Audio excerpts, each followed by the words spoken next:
Back to Brockton Celestial Forge. We're in the middle of an interlude chapter for Brian from the Undersiders. He had just been contemplating how weird it was to run into capes. It would have been unusual to just run into capes by chance, but no part of this operation was subtle.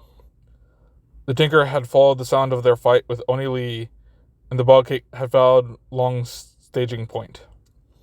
It could just as easily have been Rock-Dart heroes as that pair of green capes. What was unusual was how well both of them had fared against the powerhouses of the ABB.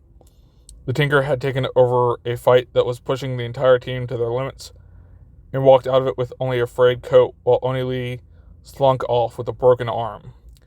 The Bug Cape may have been in a bad spot when they arrived, but Long had been worked over on a level that would normally take an entire team of capes to pull off. If he hadn't been drunk on venom, the dogs would have had a serious fight on their hands, and Brian couldn't have guaranteed all the Undersiders would have walked away from it. In theory, things went better than they could have hoped for. In practice, things were a lot more complicated.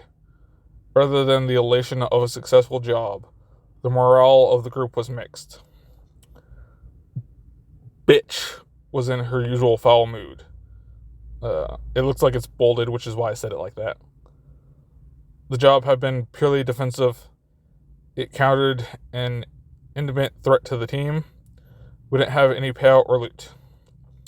Bitch was here out of obligation and to ensure continued work. With the appearance of the two new capes, the normally wary girl was on edge. Alec was as irrelevant as ever, heading straight for the couch and grabbing a controller with one hand and some leftover pizza with the other, looking to all the world like he was completely content with how the night had turned out. Brian knew better, but the question of just how much of that was an act was something he was never able to nail down. Lisa was most concerning. She had recovered from what looked like a real moment of panic and settled into her usual smartass role when dealing with the bug controller, but what happened with the other cape had clearly shaken her badly. She had been quiet on the way back, and Lisa was never quiet unless something was going very wrong. Alec glanced over from the couch and smirked. What's the big deal? Tonight went great. We should have more missions where other capes do all the work for us. We didn't need their help. Rachel was in the kitchen, getting some food from the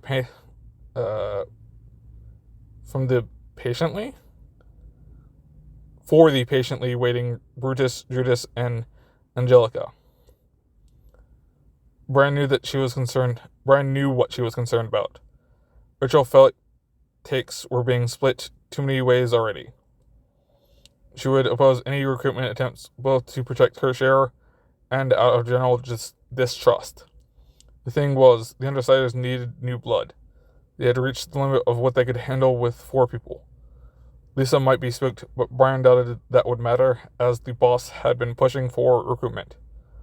A master who could take on Long was a seriously valuable asset. Whatever the other guy's deal was, he had taken an attack that would have put down any bruiser in the Empire and come out swinging.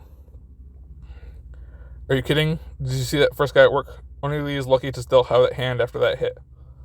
Luckily, she paused, and Lisa didn't like him. It was rare for Rachel to show any concern for the feelings of another member of the team. Brian wondered if she was actually worried for Lisa or just using it as another excuse to put off recruitment. It could easily be both. The girl was cautious enough regarding candidates everyone supported. Seeing Lisa react like she did probably raised all kinds of fears as far as the Tinker Cape was concerned. Oh yeah, hey Lisa, what was up with that? Did you start feeling tingly when he looked at you? Lisa stopped rubbing her temples and shot Alec a seething glare. That's perfectly normal for a girl your age. You see, when a man and a woman, Brian's throne cushion hit him hard enough to knock him clean off the sofa. The idiot laid on the ground, laughing to himself, and Rachel looked on in disgust. If you can't tell by how I'm stumbling over my words, I'm very tired, so that's why I'm going to stop for right now. Thank you for listening, if anyone's even been listening.